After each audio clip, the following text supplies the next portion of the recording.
Hi guys, today I'm going to show you how I create very fluid watercolor illustrations, still including details. So today I'm using Arches watercolor paper in cold press. I'm using Dr. P.H. Martin's India ink, Winsor & Newton's watercolor paint, and a little bit of Winsor & Newton squash paint. So we are painting a bird today, and I'm going to show you how I take the painting basically section by section so that the watercolors don't blend so much together so that you can't tell what the painting is. So the first thing I like to do is I like to define the sections that I'm going to do, and I apply water to the sections, and then I apply the paint wherever I put the water. It's called a wet on wet technique. So it's basically you're applying wet paint to the wet water that you've put on the paper.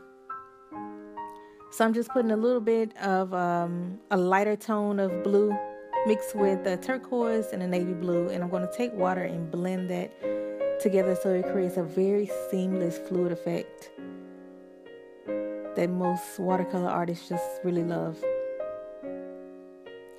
So with other sections, this next section that I'm doing, I'm not putting as much detail. I'm putting in a little bit more color, and I'm being a little bit more intense with the way I'm applying it.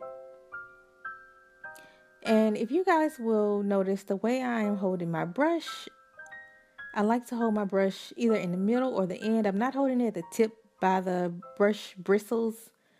I like for it to be very light and fluid. I find that if you hold your brush too tight, then your paintings become too controlled and too stiff. So I guess another tip that I will give you is just to practice on holding the brush lightly, or practice maybe painting with the paper a little further away from you so that you're not controlling it too much. I think the magic in watercolor painting is just kind of letting the water take control of your paint. And guys, I'm barely touching the paper as I'm doing this next section. I'm just really, the water is down there. I have my paint on my brush, and I'm just creating these very light fluid brush strokes and really letting the water take on the character of the painting.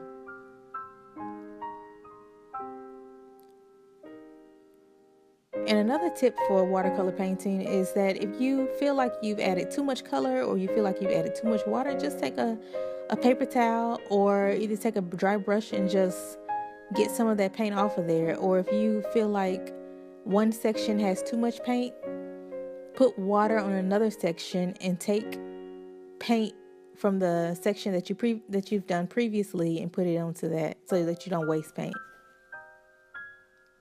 So for the top feathers, I'm just taking a little bit of my water that I've dipped my paint into. It's turned like a turquoise color by now. So I'm just taking that and creating just very loose feathers for the head of the bird, and putting in details with a darker tone of watercolors, a blue tone of watercolors. So what I would say is just take a picture, whatever you want to draw, kind of define it section by section. So for this one, I would say this outer wing is a section, the body is a section, the head is a section, and maybe the feathers is a section. And maybe you can, when you're first starting off, you can number them. I know I used to number them and say, okay, I'm going to do this section first and then the next section next, and then you'll find your groove, or you'll find your routine on how you want to paint it.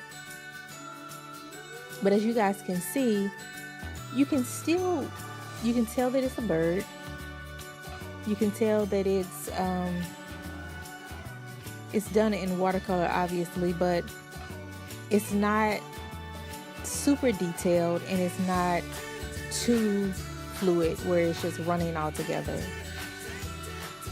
It's fluid, but it's still detailed. So creating those sections is key.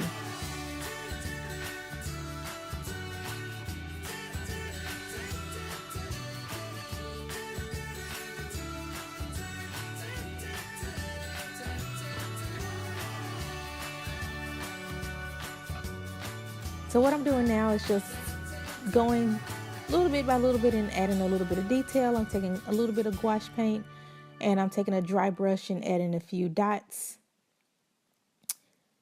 for the top of the bird's head to make it look a little bit more realistic. And then you can just use your own judgment, add lines to add a little bit more of a definition, and take an eraser to erase any pencil marks that you might have created when you were drawing the bird. So guys, those are my tips for creating very fluid watercolor illustrations. Thank you so much for watching. Definitely let me know if you have any questions, comments, or concerns about creating fluid watercolor illustrations. Watercolor is my favorite medium, and I'm so happy that I've mastered it over the years. I will see you guys on the next video. Thank you so much for watching.